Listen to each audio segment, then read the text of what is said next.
I'll never forget the sound of the mug shattering on the linoleum floor, nor the scalding hot coffee burning my wrinkled face, nor the look of pure contempt in my daughter's eyes when she screamed that I was nothing but a useless burden in her life. My name is Clara Jenkins. I'm 67 years old, and for 42 of those years, I believed that being a mother meant accepting anything. I believed my worth as a woman was tied up in sacrificing myself until I disappeared. I believed that true love was enduring every humiliation in silence. I was wrong. Discovering that simple truth, however, cost me decades of my life and nearly all of my dignity. That Tuesday morning started like all the rest. I woke up at 5, when my body just won't let me sleep anymore. The bones creak, the joints ache, and sleep fades with the years, just like everything else. I got up slowly, feeling every one of my 67 years in my worn-out knees, and shuffled toward the kitchen of the house I bought with my own 2 hands 30 years ago. This house. My house. The one I paid for sewing formal gowns until my fingers bled. The house where I raised my daughter alone after my husband Arthur passed away when I was only 25. The house where I now felt like an intruder, a barely tolerated stranger, like an old piece of furniture that gets in the way but no one has the heart to toss out. I set the water to boil on the stove. The scent of fresh coffee began to fill the kitchen. That smell always reminded me of the quiet mornings decades ago when Arthur was still alive and our daughter, Tanisha, was a little girl who called me Mama and hugged me before heading off to school. How distant all of that seems now. So far away and nearly unreal, as if it happened to someone else entirely. Tanisha was already sitting at the kitchen table, her phone in hand, scrolling with that bitter expression that had become a permanent feature of her face over the last few years. I didn't recognize her anymore. The sweet child I watched dance in all her school festivals, the dreamy teenager who wanted to be a teacher, the young woman who swore she would always take care of me when I got older. All of that was gone. In its place was this 42-year-old woman, full of resentment, who blamed me for all her failures. Her husband, Derek Price, had left for work early. My granddaughter, Journey, was still asleep in the bedroom I'd fixed up especially for her when they moved in with me 3 years ago. 3 years that felt like 30. 3 years in which I'd become the unpaid maid in my own home.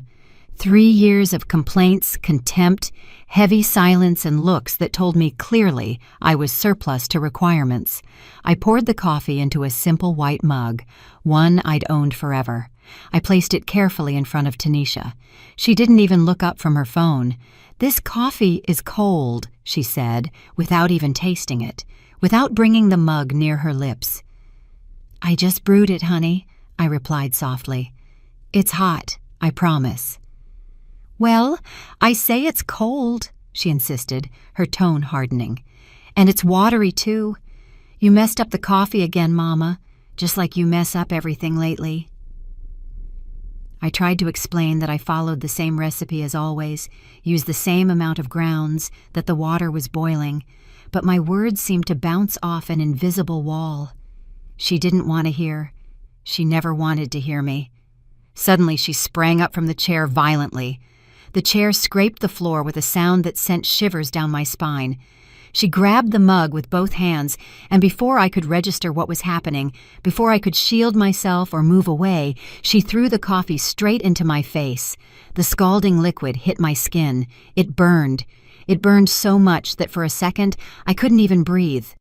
The coffee streamed down my face, my neck, soaking my old floral blouse, but the physical pain was nothing compared to what came next. "You're just like your coffee, Mama," Tanisha shrieked, her voice filled with a hatred I never thought possible. "Old, bitter, and completely useless. I'm sick of you, sick of seeing you here every day taking up space, being a burden. You are dead weight in this house." She moved closer, her face inches from mine. "Everything you do is wrong. Your food tastes awful. Your clothes smell like an old lady. Your presence makes me sick. You shuffle your feet when you walk. You breathe too loud. You're always just there, always bothering me, always existing when you shouldn't be. I wish you'd just disappear already." The words sliced right through me. Every syllable was a silent stab in a place in my soul I didn't know existed. I stood there, coffee dripping from my chin, staining the floor I had just mopped the night before. I didn't cry. I didn't scream. Something inside me just froze over. For a moment, as she continued to spew poison with her words, my mind traveled back in time. I saw all those nights I stayed up until dawn sewing prom dresses for other families, earning barely enough to pay for the private academy Tanisha insisted on. I saw the expensive birthday parties I organized alone, selling homemade dinner rolls and pies on the corner for weeks to scrape the money together. I saw the new shoes, the brand-name school supplies, the clothes that always had to be from expensive stores because all my friends have those brands, Mama. I remembered when Tanisha was 18 and wanted to go to college. I sold my gold earrings, the only ones left from my own mother, to pay for her first semester. She didn't even say thank you. She dropped out 6 months later because she didn't like getting up early. I remembered when she met Derek. I knew he wasn't a good man. I saw it in his eyes from day one. That way he calculated everything, measuring things only by their dollar value. But Tanisha was in love, and I kept silent. I kept silent because I had already learned my opinion didn't matter. They got married. I paid half the wedding cost, selling the new sewing machine that had taken me so long to buy. I went back to using my old Singer, the one that made my back ache after hours of work. It didn't matter. It was my daughter's wedding. 3 years later, they came back with Journey, who was still a baby, saying they just needed a place to stay for a few months while they saved money. Months turned into years. Years turned into my nightmare. In the beginning, they tried to hide it. Derek spoke to me with forced politeness. Tanisha still smiled occasionally. But slowly, so slowly I almost didn't notice, I became their servant. I cooked, I washed, I ironed, I cleaned, and I paid the electricity, the water, the gas, and the groceries. They contributed almost nothing, always with excuses. "This month is tough, Mama. We'll pay you next payday. Don't be selfish. We're your family." And I accepted it, because that's what I was taught, because my mother always told me a good woman sacrifices for her family, because I believed that was love. But what Tanisha had just done to me, that wasn't love. It never was. I wiped my face with the edge of my blouse. The coffee was cooling on my skin, leaving a sticky, unpleasant feeling. I looked up and truly looked at my daughter, as if seeing her for the first time in years. I saw a woman who was bitter, frustrated with her own life, desperately looking for someone to blame. I saw someone who had never learned that decisions have consequences, because I was always there to rescue her, to pay for her mistakes, to be her safety net. I saw the person my little girl had become, and I didn't like what I saw.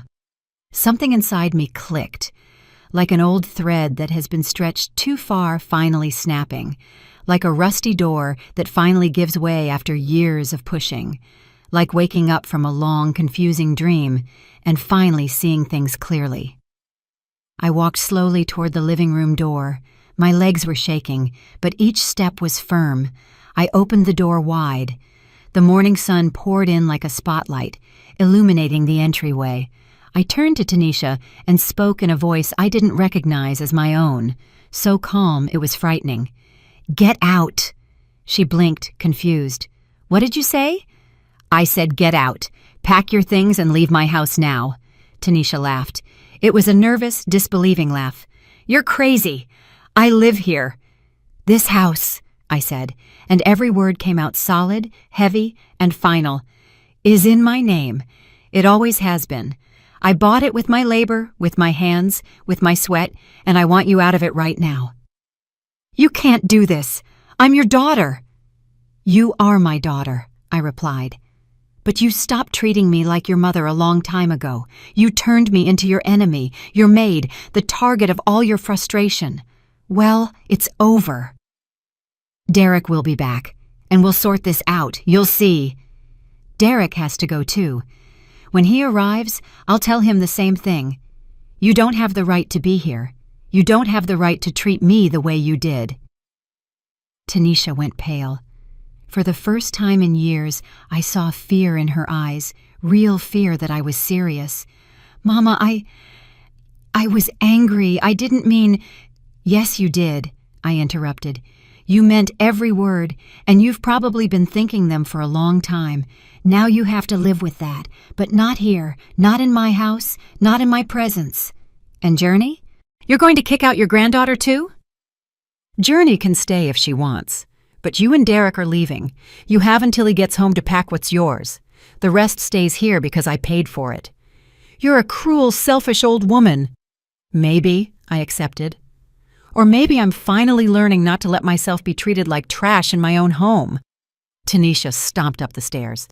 I heard her violently throwing things into suitcases and slamming drawers.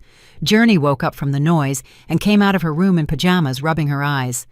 "Grandma, what's going on?" I walked over to my 15-year-old granddaughter and stroked her hair. "Your mother and father are going to leave, baby, but you can stay if you want to." "Why are they leaving?" I didn't lie to her.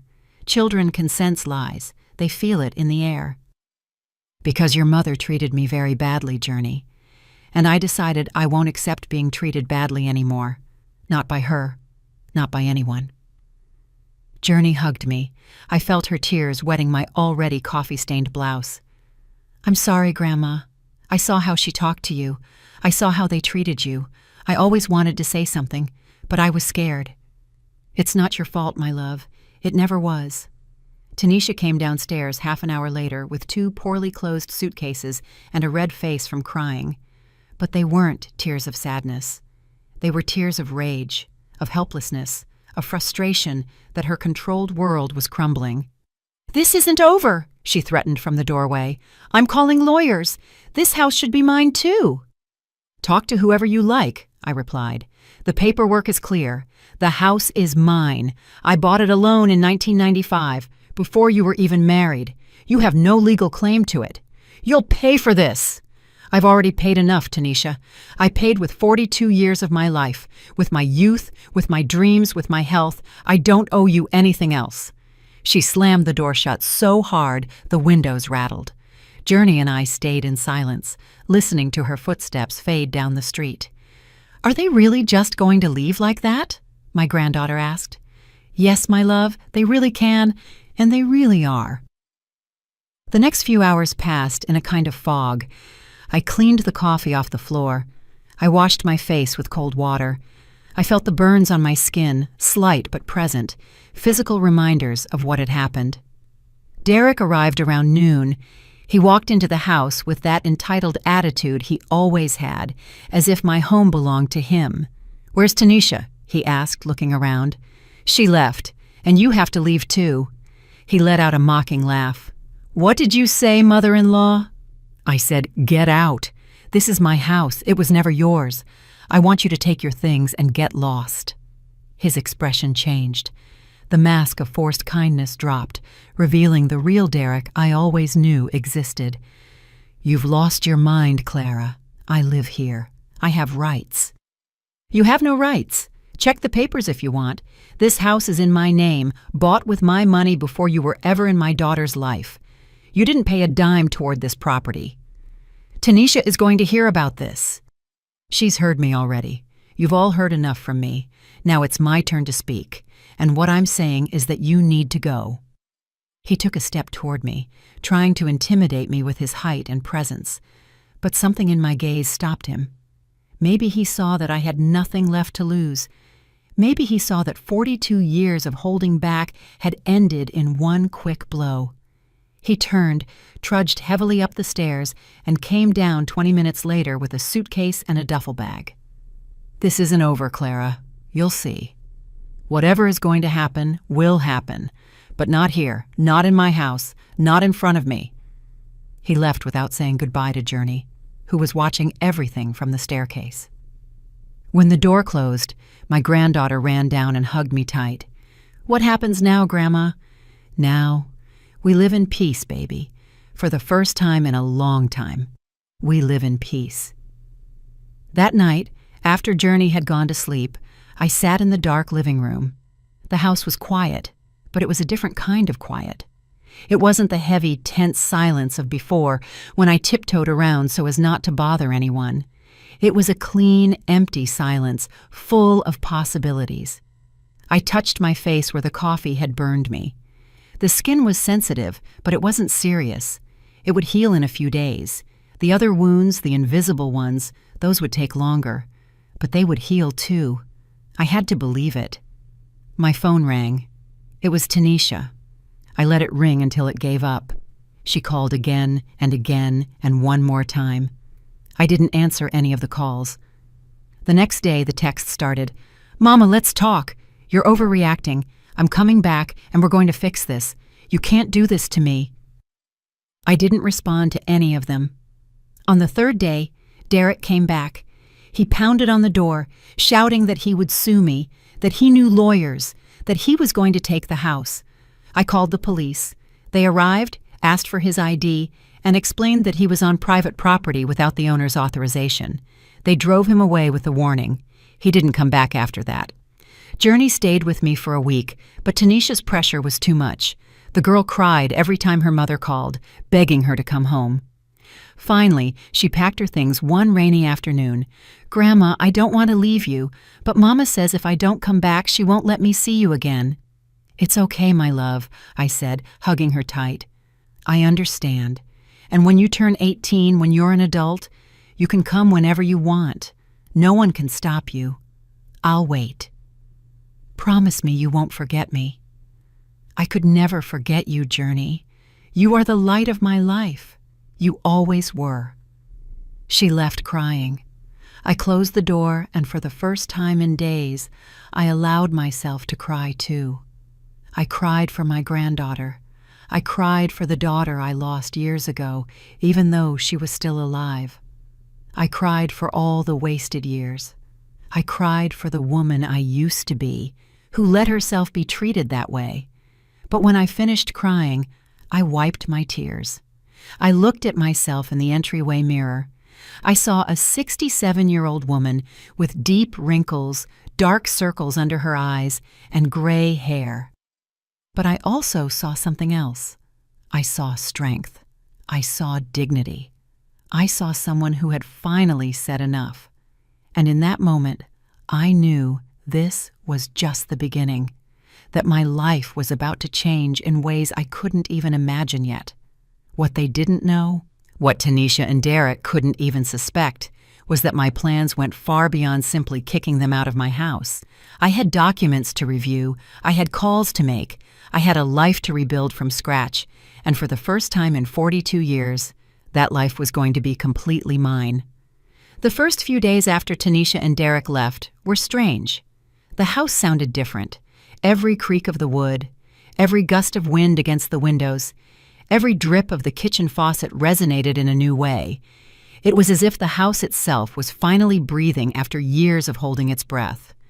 I woke up early out of habit, but I no longer rushed. I prepared coffee slowly, enjoying the process. I drank it at the kitchen table, looking out the window at the neglected yard that I had stopped tending years ago because Tanisha complained that I brought dirt inside when I worked with the plants. My neighbor, Bernice Miller, knocked on the door on the fourth day. She brought a container of homemade brisket, and that look of curiosity she tried to hide with concern. "Clara, honey, I saw Tanisha leave with suitcases. Is everything all right?" Bernice was 65 and had lived next door since I moved in 30 years ago. She had been a silent witness to everything. When I arrived, young and widowed with a small child, when I worked late into the night sewing in my living room, when Tanisha got married and left, and when she returned, transforming my home into a silent battleground. "Come on in, Bernice. I'll pour you some coffee." We sat at the kitchen table. I told her everything. About the coffee in my face, about the years of humiliation, about how I finally asked them to leave. Bernice listened without interrupting, nodding occasionally, squeezing my hand during the hardest parts of the story. "Oh, Clara," she said when I finished, "I knew something was wrong. I saw you shrinking every time, getting quieter, like you were trying to make yourself small so you wouldn't bother anyone in your own house." That's exactly how I felt, small, invisible, like I was occupying space that didn't belong to me. "And what are you going to do now?" "I don't know yet," I admitted. "But for the first time in a long time, I feel like I can breathe." Bernice stayed a little longer. She told me Tanisha had been talking to other neighbors, saying I had lost my mind, that I needed psychiatric help, that I was senile. "Don't you believe anything that girl says," Bernice said firmly. "Everyone who lives here saw how they treated you, the way she talked to you, how Derek looked at you like you were furniture. You're not crazy, Clara. You're waking up." Her words gave me strength. I realized I wasn't as alone as I thought. There were eyes that saw my suffering, even though I believed I was hiding it well. After Bernice left, I began going through papers. I pulled out the old metal box where I kept important documents. The deed to the house was there with my name on it, Clara Jenkins, widow of Arthur Jenkins. I had bought it in 1995 with the money I saved from sewing for 10 years. Tanisha was 15 then. I told her I was buying our future, a safe place where no one could ever kick us out. How ironic that 30 years later, I had to kick my own daughter out of that safe place. I continued reviewing documents. I found old yellowed receipts, Tanisha's enrollment in the private academy, which cost $300 a month, the expensive uniforms she demanded, the books that had to be new every year because she wouldn't use used ones. The graduation trip to Miami, Florida, that cost $15,000, which I paid for by selling my TV and my old refrigerator to buy a cheaper used one. I found the invoices for her wedding. The dress that cost $2,500, the reception hall, the food for 200 people, the music. It totaled $7,000. I put up $3,500, selling my new sewing machine and using savings I had set aside for my own old age. I kept searching and found more. Receipts for loans. I made them over the years, loans they never paid back. $1,000 for their first apartment's rent. $2,000 when Derek lost a job. $5,000 when Journey was born. $100 when their car broke down. $3,000 to pay off credit card debt. I took out a notebook and started doing the math. The amounts were staggering. In total, over 42 years, I had spent more than $300,000 on Tanisha. $300,000 that I could have used for my own life, to travel, to have comfort, to retire earlier and stop working so hard. And what did I get in return? Contempt, complaints, constant criticism, and hot coffee in my face. I allowed myself to feel rage for the first time. I didn't bottle it up in my chest like I always did. I let it out. I cried with rage. I slammed my fist on the table. I yelled out loud everything I could never say to Tanisha's face. When I finished, I felt exhausted but strangely relieved, as if I had expelled a poison that had been accumulating in my blood for years. I couldn't sleep well that night. Memories came in waves. I saw myself, a young 25-year-old, standing in front of Arthur's casket. My husband had died of a sudden heart attack. We didn't even have time to say goodbye. One day he was there, smiling, playing with Tanisha, and the next day he was gone. I was left alone with a 5-year-old girl, no close family, and barely any savings. But I didn't sink. I learned to sew by watching videos and asking the women at the market. I bought a used machine and started doing small alterations, then dresses, then formal gowns. I built a reputation. Clara, the seamstress, was known in 3 neighborhoods. I worked day and night. Tanisha grew up half-raised by neighbors who helped me when I couldn't leave the workshop I'd set up in my living room. I gave her everything I could, everything she asked for, always afraid that she would feel her father's absence, always trying to compensate for that loss, being both mother and father at once. Maybe that was my mistake, giving her too much, not letting her feel frustration, not teaching her that things cost money, that you have to work for what you want, that not everything in life comes easy. I raised her like a princess while I lived like a servant, and she grew up believing that was normal, that I existed to serve her, that my function in life was to make hers easier. I got out of bed at 3 a.m, went to the kitchen, and heated milk. I sat at the table with the mug between my hands, looking into the darkness outside the window. At what point did Tanisha stop loving me? Or did she never truly love me? Was I just useful to her, a resource she could simply draw from? I remembered an afternoon when she was 17. I had sewn all night to finish 3 urgent dresses. I was exhausted. My fingers ached, my back was killing me. Tanisha came home from school and asked me to iron her uniform for the next day. I told her to do it herself because I needed a moment to rest. She got angry, yelled that I was a bad mother, that all her friends had mothers who did everything for them, that she was the only one with a mother who got lazy. I ended up ironing her uniform, of course, and apologizing for wanting to rest. That pattern repeated for years. I would give in, she would demand more. I would apologize for existing. She would make me feel like I was in the way. When she met Derek, I thought things would improve. I thought that by having her own family, she would need me less, pressure me less. But it was the opposite. Derek saw an opportunity in me. A free house, free services, available money whenever they needed it. I remembered the first time I overheard a conversation between them. It was about a year ago. I was going upstairs to tell them dinner was ready when I heard voices in their room.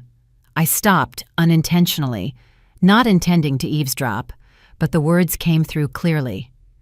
"When the old lady dies," Derek was saying, "this house will be yours.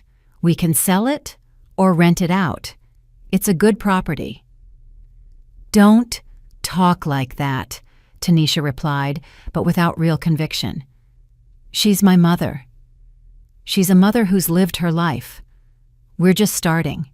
We deserve this house more than her. We're young. We have plans. She's just taking up space."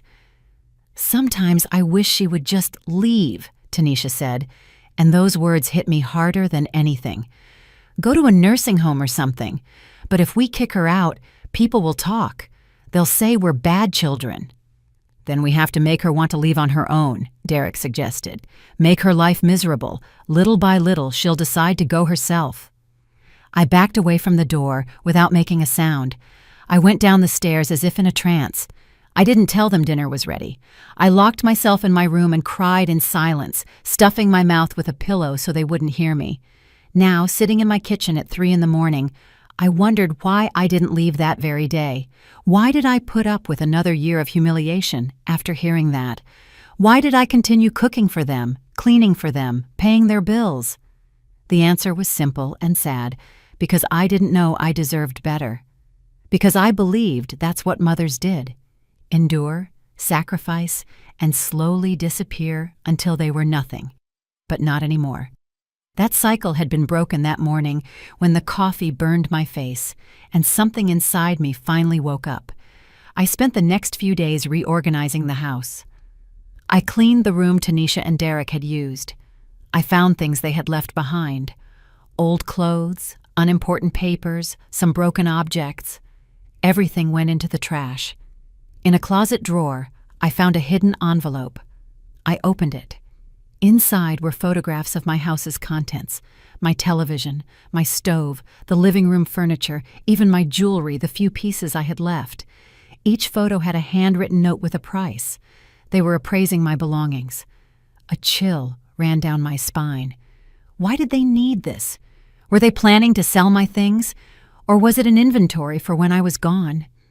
I kept the photographs as evidence. I didn't know of what exactly, but I felt they might be important. I also found a folder of documents hidden among old books. They were attempts by Derek to get loans using my address as his residence, attempts to take out credit cards using my house as collateral. None had been approved because he wasn't the owner, but the fact that he tried filled me with outrage.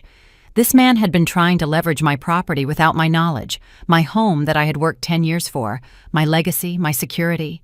I called Bernice and showed her the documents. "Oh, Clara, this is serious. You should report him." "I don't want legal trouble," I said. "I just want them to leave me alone. But I am going to take this to a lawyer to get it registered, in case they try anything worse." Bernice recommended her nephew, attorney Charles Davis. I called him, and he gave me an appointment that same week. Attorney Davis was a serious man in his mid-40s. He listened to my entire story without interruption, taking occasional notes. When I finished, he nodded slowly. "Ms. Jenkins, you did the right thing by removing them from your house. What your son-in-law attempted could be considered attempted fraud. These documents are proof of that. I don't want to get into legal battles, I explained. I just want to protect myself. I understand. We'll do several things. First, a new will where you clearly specify your wishes. Second, a notarized document making it clear that your daughter and son-in-law have no claim to your property. Third, we will record these attempts at fraud in case you need to defend yourself in the future. Can I leave everything to my granddaughter? Of course. We can create a trust where Journey receives the inheritance when she turns 25, with a trustee to manage the assets until then. That's what I want to do. Over the next few weeks, I worked with Attorney Davis on all the paperwork. I signed documents, gave declarations, and organized my will. For the first time in my life, I felt like I had control over my future and over what would happen to my things when I was gone. I also made other decisions. I went to the bank and closed all the authorizations Tanisha had on my accounts. I discovered she had been withdrawing money regularly, small amounts that I didn't notice but which added up to several thousand a year. The bank executive showed me the transactions. Look, Ms. Jenkins, here are withdrawals every week. $50, $30, $80. I did the math. Over the last 3 years, Tanisha had taken approximately $5,000 from my account without my explicit knowledge. I had authorized her access, thinking it was for emergencies, for house purchases we shared, not to systematically rob me. I want to close her access immediately, I told the executive. Of course, I just need you to sign here. I signed. It felt like I was cutting an umbilical cord that should have been severed decades ago. I also canceled the supplementary credit card Tanisha had on my account. It was in my name, my responsibility, but she used it freely, never paying the bill. I always paid everything, always with the excuse that this month is tough, or I'll pay you back next payday. 3 days after canceling everything, my phone rang. It was Tanisha. I let it ring. She called again and again. On the 5th attempt, I answered. "What did you do, Mama?" she yelled from the other end of the line. "My card doesn't work. I was humiliated at the grocery store in front of everyone." "I canceled your card. It was mine. It was in my name." "You can't do that. I have expenses. I have to buy groceries. And I had expenses for 42 years, alone with no help. It's time you learn to live on your own resources. You're a terrible, miserable old woman." "Maybe," I replied calmly, "but I'm a miserable old woman with my money in my account and my peace in my house." I hung up. The phone immediately rang again. I turned it off. That night, Journey appeared at my door. She was alone. She had run away from the apartment Derek and Tanisha had rented. Her eyes were red from crying. "Grandma, can I come in?" I hugged her tight and let her in. I made her chamomile tea like when she was little. We sat on the living room sofa. "Mama won't stop talking bad about you," Journey said. "She says you went crazy, that you're cruel, that you abandoned us." "What do you think?" I asked her. Journey took a sip of tea before answering. "I think Mama always treated you badly, and you never said anything. I saw it, Grandma. I saw how she talked to you, how she asked for things without saying please or thank you, how Dad looked at you like you were invisible. It made me so angry, but I was a coward. I never said anything. I was afraid they would get mad at me, too." "You're not a coward, my love. You're a child. It wasn't your responsibility to defend me. But I could have. I could have said something. Anything. You're here now. That's a lot." Journey stayed the night. The next morning, before she left, I gave her my new phone number written on a piece of paper. "This is my private number," I told her. "Don't give it to your mother or father. It's just for you and me. You can call me whenever you want, at any hour." "Promise me you won't disappear?" she asked in a small voice. "I promise I'll always be there for you, Journey. Always. But my days of being available to your mother and father are over. Do you understand?"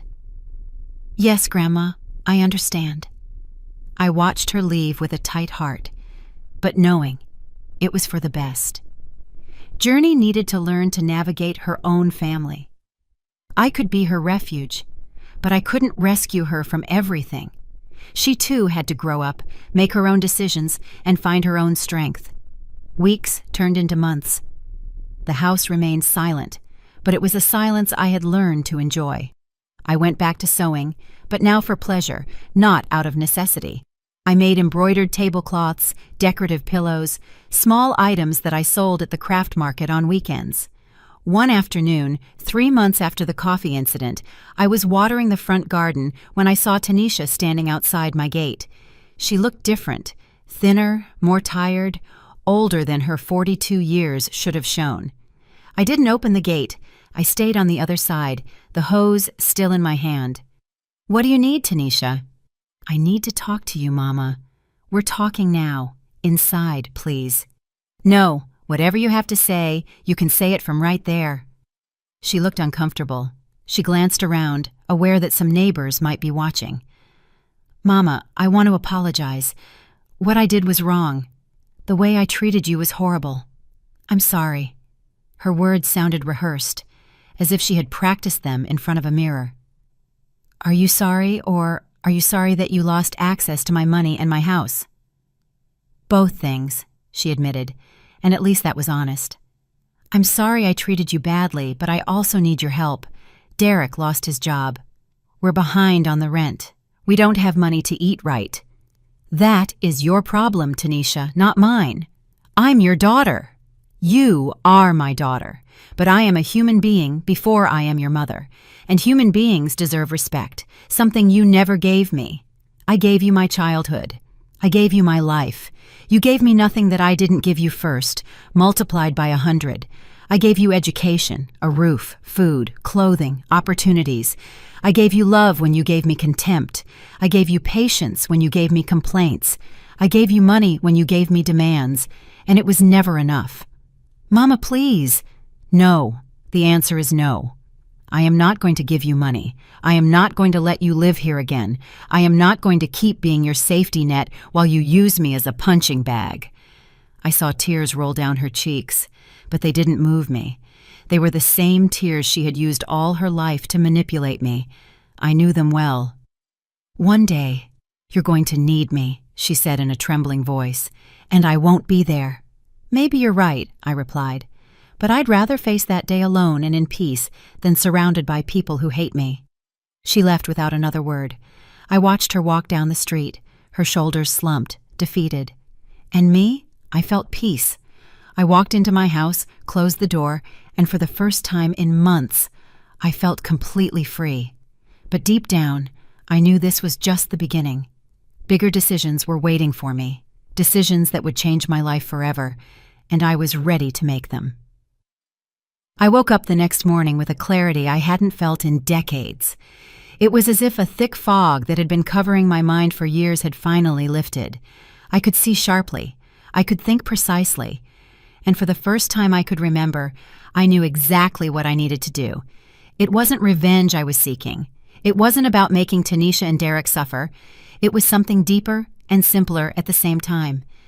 It was about reclaiming my life. It was about building something that was entirely mine, something no one could take away, something no one could contaminate with their contempt or manipulation. I sat at the kitchen table with a new notebook and a pen. I started making lists, not emotional lists, but practical ones, lists of action, lists of changes, lists of concrete steps toward a different life. The first list was called Legal Protection. I had made good progress with Attorney Davis, but I wanted to make sure there were no loose ends. I wrote down, verify the will is fully registered.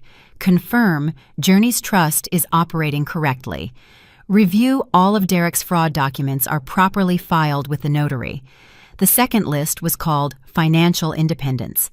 Here, I wrote more detailed things. I needed to calculate exactly how much money I had, how much I spent a month, and how much I could generate with my sewing work.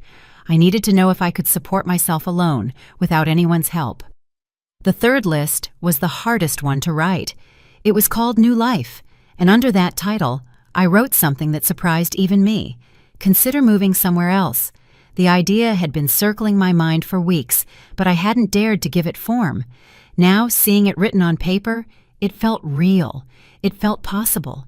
It felt like the answer I had been searching for without knowing it. Why stay here, in this house full of bitter memories, in this neighborhood where the neighbors looked at me with pity or curiosity? In this city where I might run into Tanisha or Derek on any corner? Why not start over in a place where no one knew me, where no one knew my story, where I could simply be Clara without the weight of the past? I spent that morning researching on the old computer I had bought years ago and barely knew how to use. I looked for small towns in other states, quiet places with temperate climates, with small communities where life was simpler. I found a town in North Carolina called Oak Ridge. According to the website, it had about 8,000 residents. It was surrounded by mountains. It had pleasant weather year-round and was known for its artisan community. There were photos of tree-lined streets, colorful houses, and quiet town squares with large gazebos. I stared at those photos for a long time. I tried to imagine myself there, walking those streets, sitting in those squares, living in one of those small houses. And for the first time in a long time, the idea of my future didn't scare me. It gave me hope. I called the number listed for town tourism. A kind woman answered. "Good morning, Oak Ridge Tourism Office. Beatrice speaking." "Good morning, ma'am. My name is Clara, and I'm thinking about moving to your town. I'd like some information about what it's like to live there." "Oh, that's wonderful," Beatrice replied with genuine enthusiasm. "It's a very peaceful town, Miss Jenkins, very safe. People are friendly. We have everything you need, a health center, a market, schools, and it's very beautiful, very green." We talked for almost half an hour. Beatrice told me about life in the town, about the festivals, about how most people knew each other. She told me about houses available to rent or buy, about the prices, about the cost of living. "Is there work there?" I asked. "I'm a seamstress." "Perfect. We have a crafts market every Saturday where many women sell their work, and there's always a need for a good seamstress. The one we had moved away last year to live with her daughter in the city, and everyone misses her." When I hung up the phone, my heart was racing. It wasn't nervousness. It was excitement. It was the feeling that a door had opened, and behind it, there was light, not darkness. But I couldn't act impulsively.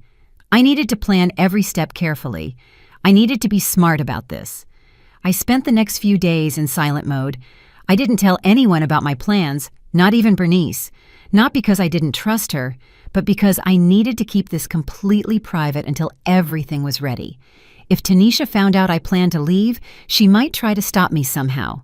I started separating my belongings into 3 categories: what I would take, what I would sell, and what I would donate. I discovered that after 67 years of life, I had accumulated a lot of stuff, but very little of it truly mattered. The old clothes I no longer wore went into the donation pile. The large furniture that would be impossible to transport went on the sale list. The excessive kitchenware, the decorations I never liked but had kept for years, the things Tanisha had left and never picked up, everything slowly left my house. What I decided to keep fit into a surprisingly small space. Enough clothes for 2 weeks, my portable sewing machine, a few books I loved, the truly important photographs, my mother's jewelry, and essential documents. Everything else was disposable. I hired a man who bought used furniture. He came over one afternoon, looked at everything I had for sale, and did some calculations in his notebook. "I can give you $2,000 for everything, ma'am." $2,500, I negotiated. $2,200, and I'll close the deal right now. "Fine." He gave me the cash. He came back the next day with a truck and 2 helpers. They took the living room set, the dining room, the complete bedrooms, everything. I was left with only my bed, a small table with 2 chairs, and kitchen essentials. The house was nearly empty, but I felt lighter than ever. Then I called Attorney Davis. "Charles, I want to rent out my house. Can you recommend a reliable realtor?" "Of course, Ms. Jenkins. My sister-in-law, Shelby, has a real estate company. She's very serious and responsible. Would you like me to set up an appointment?"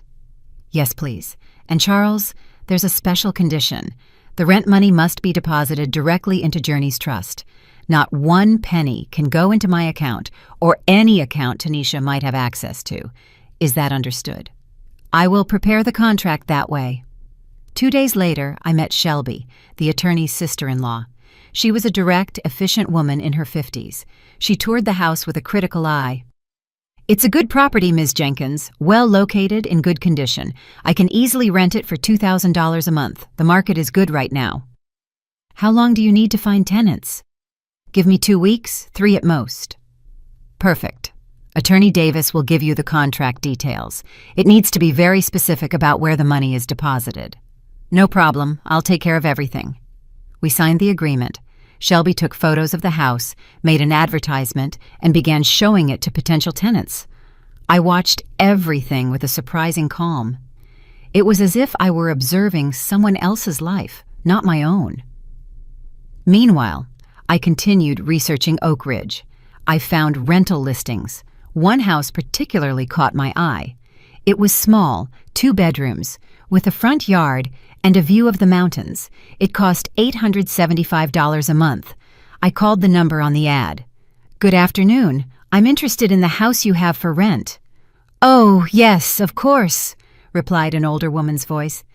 "I'm Beatrice, the owner. The house is available. Would you like to come see it?"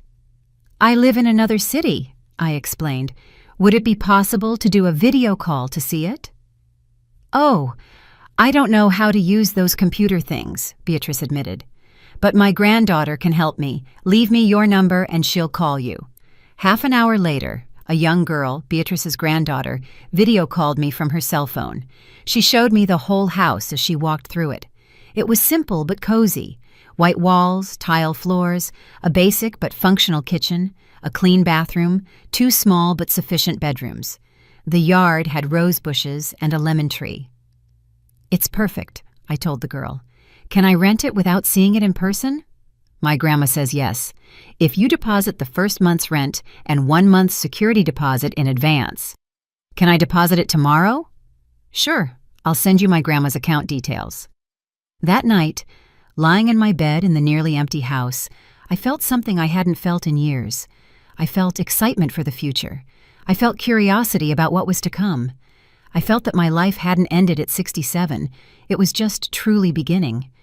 The next day, I went to the bank and made the transfer to Beatrice, $1,750 in total. First month, plus deposit. It was a lot of money, but I had it. I had saved it for years, and now I was finally going to use it for myself, just for me. While making the transaction at the bank, I did a few other things. I opened a new bank account that only I would know about. I transferred the majority of my money into it, leaving only the minimum in the old account. I changed all my passwords. I made sure no one but me had access to anything. I also went to the phone company and bought a new cell phone with a new number. Only 3 people would have that number: Journey, Bernice, and Attorney Davis. No one else. Every action I took made me feel stronger, more in control, more the owner of my destiny. It was as if I were building a fortress around my new life, brick by brick. Bernice came to visit one afternoon and was shocked to see the empty house. "Clara, what did you do? Did you sell everything?" "Yes," I replied simply. "Why?" I looked her in the eyes. She was my only true friend. She deserved to know the truth. "I'm moving, Bernice, to a town far away from here, to start over." I saw tears well up in her eyes. "When?" "In about 2 weeks, as soon as the realtor finds tenants for the house." "And Tanisha, does she know?" "No, and I don't want her to know until I'm gone. That's why I'm asking you not to tell anyone. Please." Bernice hugged me tight. "I won't say a word, but I'm going to miss you so much, friend." "And I'll miss you, but I need to do this. I need to get away from everything that hurt me. I need to find out who I am when I'm not being Tanisha's mother or Derek's victim. I just want to be Clara." "I understand," Bernice said, wiping her tears. "And I think you're very brave." The following week, Shelby called me. "Ms. Jenkins, I found tenants. It's a young couple with a baby, very responsible, good income, impeccable references. They want to sign the lease this week and move in next Monday. Does that work for you?" That sounds perfect. Everything was falling into place, as if the universe were finally conspiring in my favor instead of against me. I began to pack the little I would take. 2 large suitcases and 1 box of fragile items. That was it. 67 years of life fit into 2 suitcases and a box. 3 days before I left, Journey called me on the old cell phone. "Grandma, can I come see you?" "Of course, my love. Come whenever you want." She arrived that afternoon. When she walked in and saw the empty house, she froze at the door. "Grandma, what happened here?" "Sit down, Journey. I need to tell you something." We sat on the only 2 chairs left in the kitchen. I made chamomile tea for both of us and told her everything about my plans to move, about the town in North Carolina, about the house I had rented, about my decision to start over. Journey cried. She cried a lot. But when I explained that she had my new number, that we could talk every day, that when she turned 18 she could come visit me whenever she wanted, she calmed down a bit. "Mama doesn't know, does she?" "I don't want you to tell her yet. Once I'm settled into my new life, then she can know, but not before. And if she pressures you to tell her, then tell her you don't know, that you came to say goodbye, but I didn't tell you where I was going." "That'll be true, because I won't give you my address yet. When you're an adult, then yes." "Why, Grandma?" "Because your mother might pressure you to tell her, and I don't want to put you in that position. It's easier if you truly don't know." Journey understood. She was a smart girl. She knew the situation was complicated and that I was trying to protect her too. "I'm going to miss you so much, Grandma. And I'll miss you, my love. But this isn't goodbye. It's see you later. And we'll be in touch always. I promise." I gave her my new phone number, written on a piece of paper. "Keep it safe and delete this message after you write it down somewhere secure where your mother can't see it. I'll put it in my journal. Mama never reads my journal."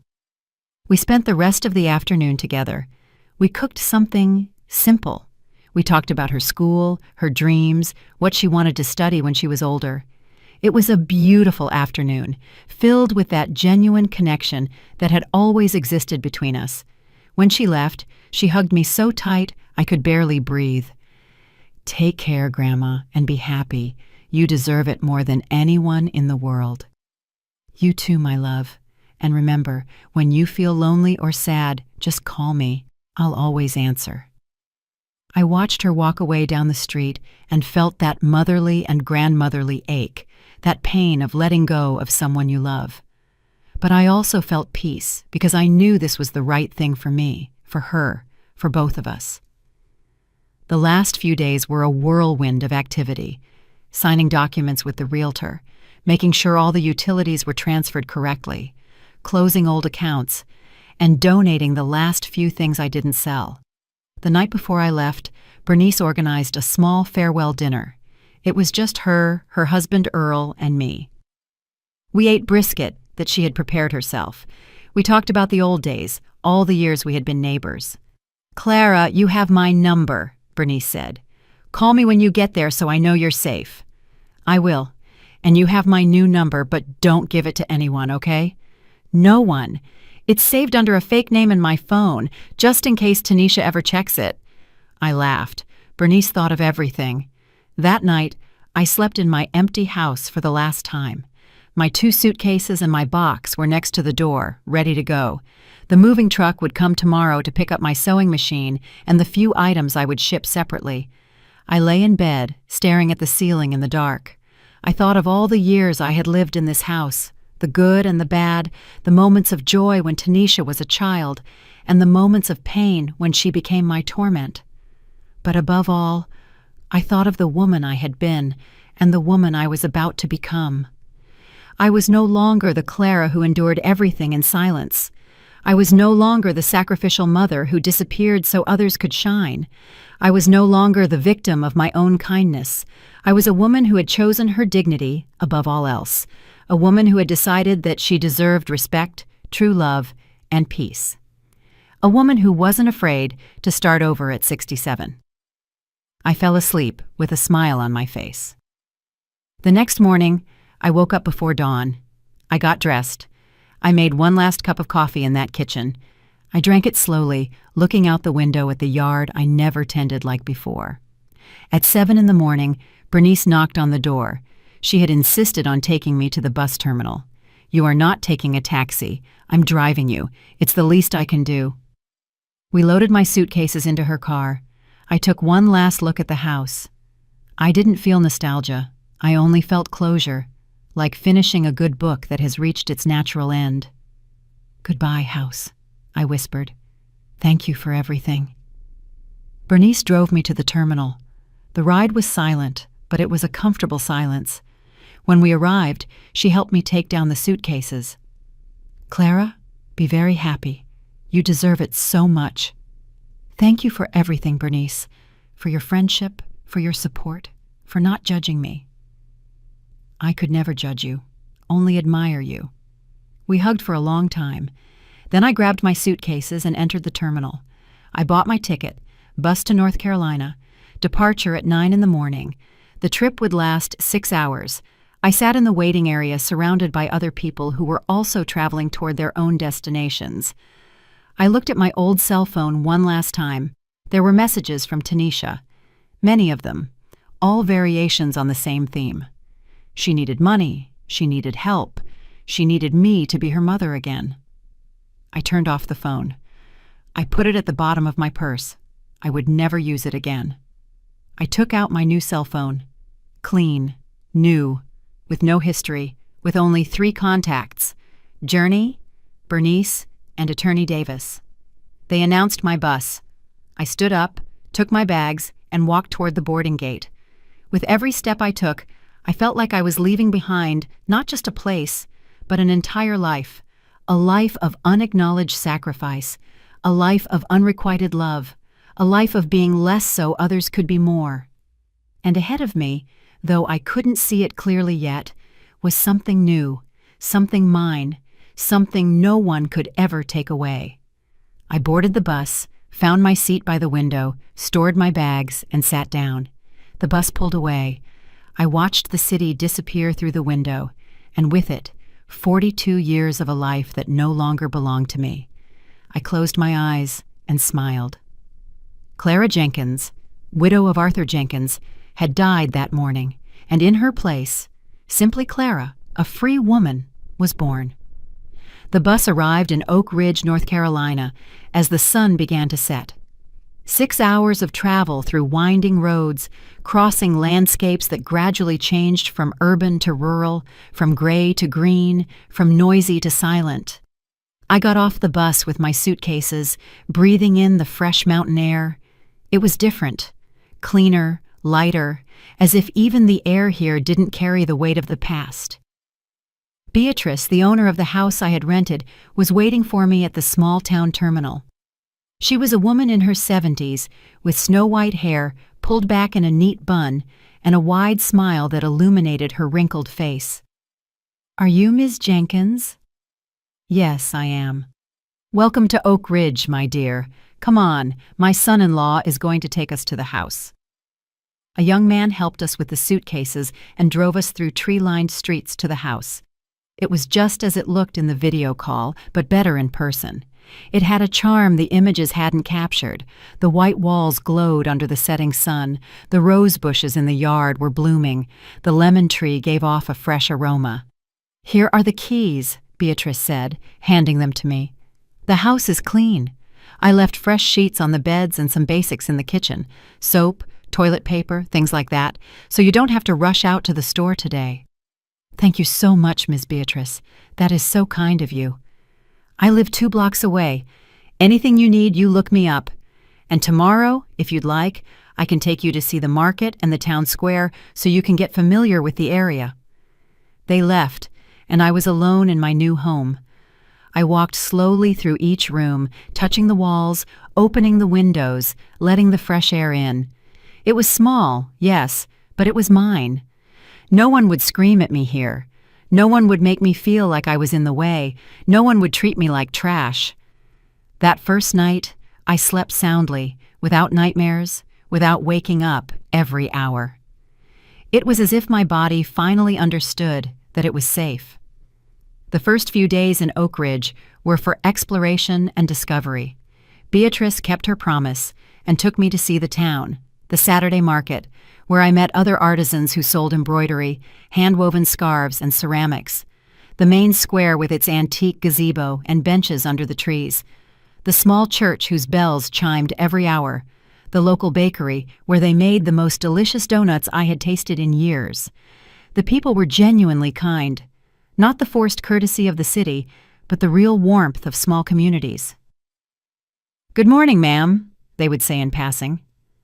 "How are you doing this morning?" the neighbors asked. "Welcome to the town," they repeated over and over. I set up my sewing machine in the second bedroom, which I converted into my workshop. I bought fabric at the market. I started making embroidered tablecloths, napkins with floral designs, and decorative pillows. I worked at my own pace, without pressure, just for the pleasure of creating something beautiful. The first Saturday I set up my stall at the crafts market. I sold 3 tablecloths and 5 napkins. It wasn't a lot of money, but it was mine, earned with my hands, without anyone telling me it was insufficient or that I was doing things wrong. 2 weeks after arriving, I called Journey from my new cell phone. "Grandma," she answered, her voice excited. "Hello, my love. How are you?" "Oh, Grandma, I've missed you so much. Where are you? Are you okay?" "I'm doing great, Journey. Better than ever. I'm in a beautiful, quiet town. I have a little house with a garden. I'm sewing again. I'm at peace." "I'm so happy to hear that, Grandma. You sound different. You sound happy." "I am, my love. For the first time in a long time, I am." "Your mother is frantic," Journey said, lowering her voice. "She doesn't know where you are. She went to your house and found other people living there. She was furious. She screamed that you had no right to rent the house without telling her." "That house was always mine, Journey. Always. I decided what to do with it." "I know, Grandma, but Mama won't accept it. She says you'll be back, that this is just a tantrum." "It's not a tantrum.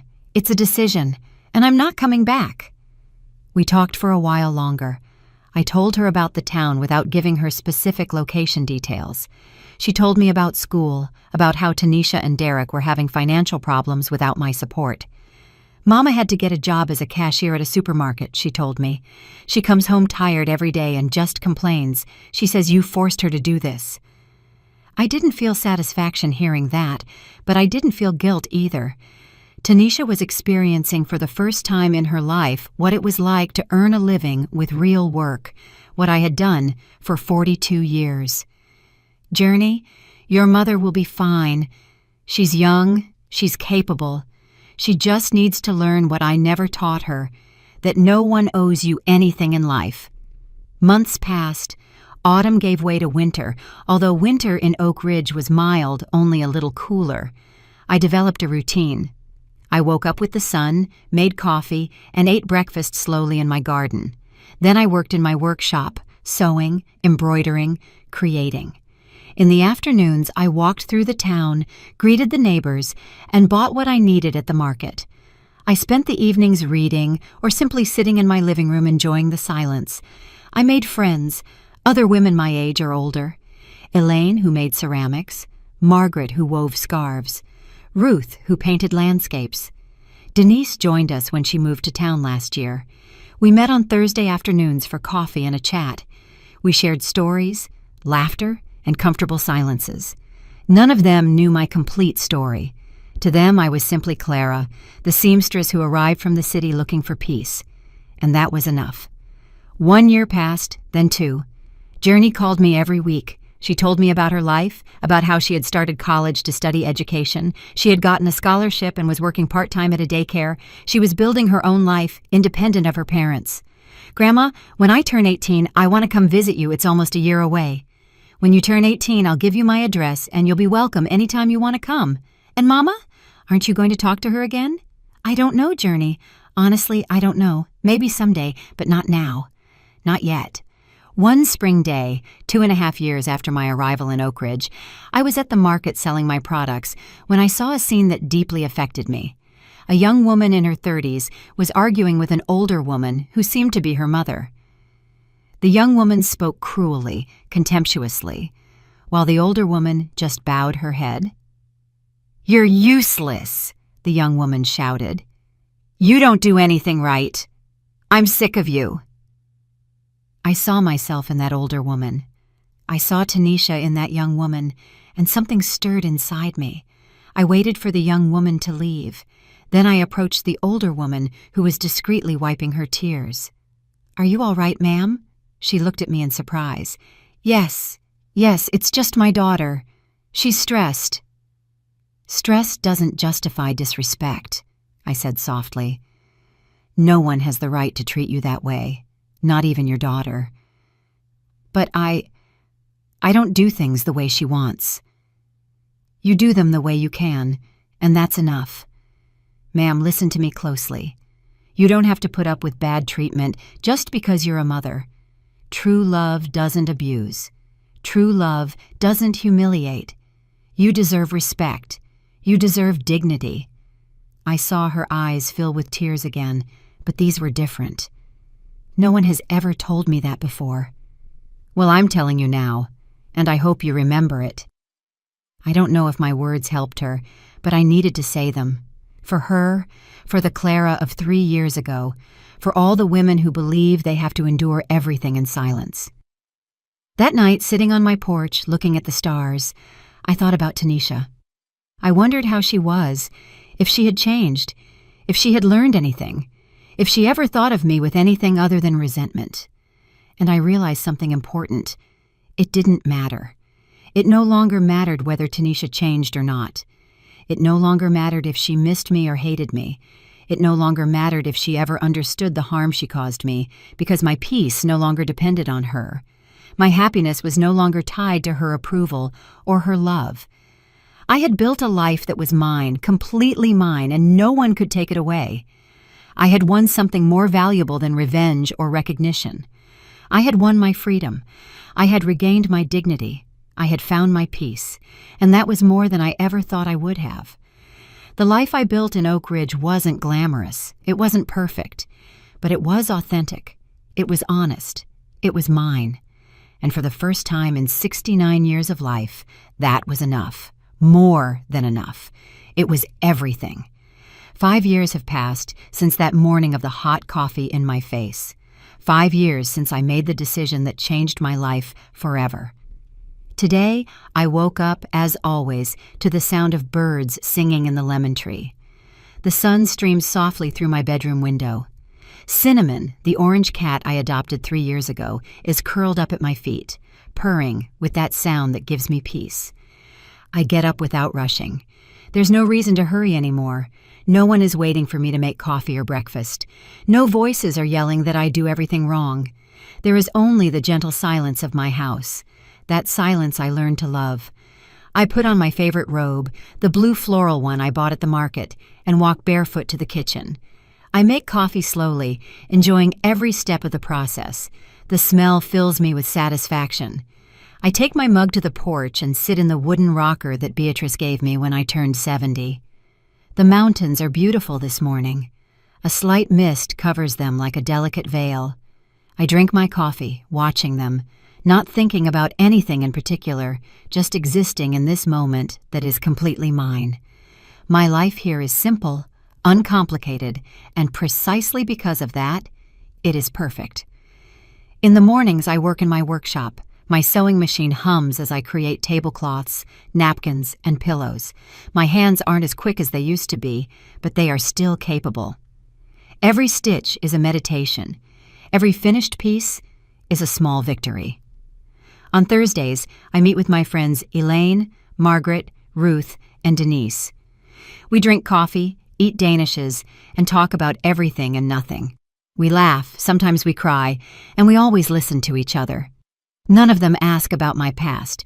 Some sense there are difficult stories behind my arrival in Oak Ridge, but they respect my silence, and I respect theirs. We all arrived here carrying something.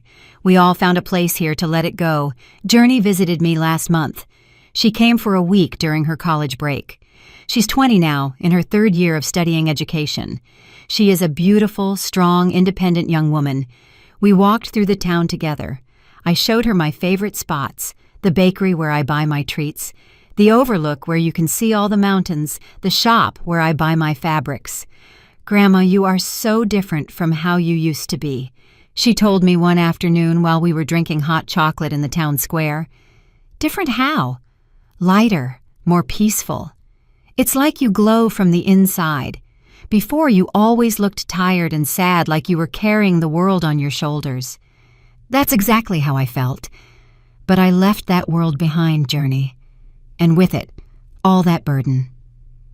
She told me that Tanisha is still working at the supermarket, that Derek finally left for good, found another woman, and started a new family, that Tanisha lives alone in a small apartment and sometimes asks about me. What does she ask? Where is she? How is she? Is she ever coming back? Is she ever going to forgive me? I forgave her a long time ago, Journey. But forgiving doesn't mean returning. It means letting go. It means stopping carrying the pain someone else caused me. She has changed, Grandma. Really, the suffering has made her more humble, more aware. I'm happy to hear that. Sincerely happy. But her change is for herself, not for me. I've already built my own life, a life I like, a life that gives me peace. Journey understood. She always understands. That's why I love her so much. Last night, after watering my rose bushes, I sat on the porch to watch the sunset. The sky was painted orange and pink. The crickets were starting their nightly concert. Cinnamon was in my lap, purring, and I thought about the entire journey. I thought about the Clara of 5 years ago, that woman who shrank so as not to bother anyone, that woman who apologized for existing, that woman who believed her worth was in how much she could give, how much she could sacrifice, how much she could endure. And I looked at the Clara of now, this 72-year-old woman who lives alone and doesn't feel lonely. This woman who works for pleasure, not obligation. This woman who has true friends, not just people who use her. This woman who wakes up every day without fear, without anxiety, without that knot in her stomach. The change wasn't easy. There were nights of tears. There were moments of doubt. There were days when I wondered if I did the right thing by leaving, by letting go of everything, by breaking that tie that bound me to Tanisha. But every time those doubts came, I only needed to remember that morning, the coffee burning my face, the words like knives, the contempt in my own daughter's eyes. And then I remembered that I wasn't running away. I was choosing myself. I was saving myself. I was giving myself the opportunity to truly live before it was too late. Not all stories have perfect endings where everyone reconciles and lives happily ever after. Sometimes the happy ending is simply finding your own peace, learning that it's okay to set boundaries, and understanding that self-love is not selfishness. Tanisha may be a better person now. I hope she is. But that new person doesn't need me to validate her change, and I don't need her to validate my decision. Sometimes, the greatest act of love is letting each other go. Today, as I write these reflections in my journal, I realize something fundamental. I don't regret a single day, not a single moment. This small house, this quiet town, this simple life are more than I ever dreamed of having.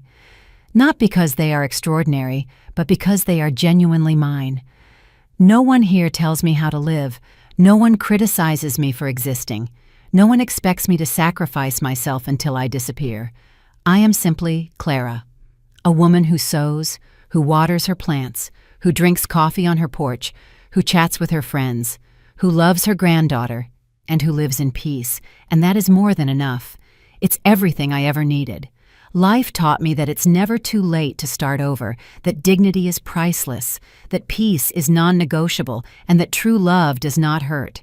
And it taught me something even more important, that I deserve to be happy, not for what I do for others, but simply for existing. To all the women reading this, who are living what I lived, I say, you too deserve peace. You too deserve respect. You too deserve a life where you don't have to shrink yourself so you won't bother anyone. It's never too late to choose yourself. It's never too late to say enough. It's never too late to start anew. The sun is setting behind the mountains. Cinnamon yawns and stretches on my lap. A simple but delicious dinner I prepared calmly awaits me inside. Tomorrow will be another peaceful day in Oak Ridge, North Carolina. Another day of this life I built for myself. Another day of peace, and I ask for nothing more. Did you like the story? And which city are you listening from? Let's meet in the comments. If you like the story, you can support me by sending a super thanks so I can keep bringing more stories like this. Thank you so much for your sweet support. I'm looking forward to your comments on the story. On the screen, you can see 2 new life stories that I highly recommend. There's so much more on my channel. Don't forget to subscribe. See you in the next life story with love and respect.